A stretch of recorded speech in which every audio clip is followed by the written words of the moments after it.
नमस्कार.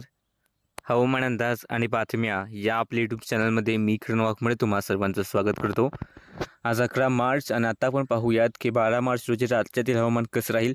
तसेच राज्यात पुन्हा एकदा अवकाळी पावसाची शक्यता बनते, तर नक्की कोणते भाग असेल आपण साप्ताहिक अंदाजामध्ये सुद्धा सांगितले, ते सुद्धा एक पुन्हा एकदा तुम्हाला त्याबाबतची सुद्धा अपडेट्स देऊच.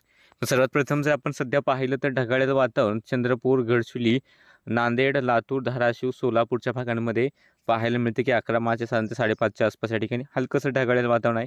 पावसाची विशेष शक्यता नाही. राज्यात इतर ठिकाणी कुठेही ढग नाही आहेत आणि जर आपण पाहिलं तर उद्यासुद्धा राज्यात पावसाची शक्यता कुठेच नाही. मात्र तापमान जास्त वाढलेलं पाहायला मिळेल. खास करून चंद्रपूरच्या आसपास तापमान 40°C अधिक पाहायला मिळू शकते. तिकडे सिंधुदुर्गाच्या सुद्धा अंतर्गत भागांमध्ये तापमान 40°C किंवा त्याहून थोडंसं अधिक राहील.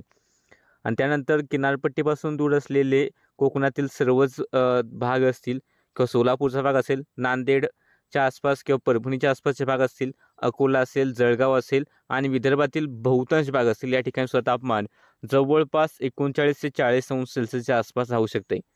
त्यानंतर पुणे, सातारा, सांगलीचा भाग असेल, छत्रपती संभाजीनगर, बुलढाणा, जालन्यातील काय भाग आहे आणि लातूरच्या आसपासचे काय भाग आहेत, या ठिकाणी किंवा नाशिकचे काय भाग आहेत 36 ते 38°C म्हणजे साधारणतः 38°C आसपास तापमान जाण्याची शक्यता आहे. तर उर्वरित भाग आहे घाटाच्या आसपास, त्या ठिकाणी तापमान 34 ते 36°C दरम्यान राहण्याची शक्यता आहे. आणि पावसाबाबत बोलायचं झालंच तर हे विदर्भात जो काय उन्हाचा कडाका आता वाढू लागलेला आहे, त्यामुळे या ठिकाणी एक कमी दाबाचा पट्टा विकसित होण्याची शक्यता नाकारता येत नाही. आणि सोबतच 16 किंवा 17 तारखेपासून स्थानिक पातळीवरती ढग निर्माण होऊ लागतील. हलका पाऊस सुरुवातीला होईल, पण त्यानंतर 18 तारखेपासून विदर्भाच्या भागांमध्ये पावसाची शक्यता थोडीशी जास्त दिसते आणि लगतवरती मराठवाड्याच्या भागांमध्ये सुद्धा 18 तारखेच्या पुढे अवकाळी पावसाचा अंदाज राहील. बाकी सध्याच्या अपडेटमध्ये इतकंच. तुम्ही जर चॅनलवरती नवीन असाल तर रोजच्या हवामानाचे अंदाज पाहिजे असेल तर चॅनलला आत्ताच सबस्क्राईब करा. आपल्या चॅनलवरती आपण मान्सूनचा अंदाज दिलेला आहे. अजून पण पाहिलं नसेल तर नक्की जाऊन पहा.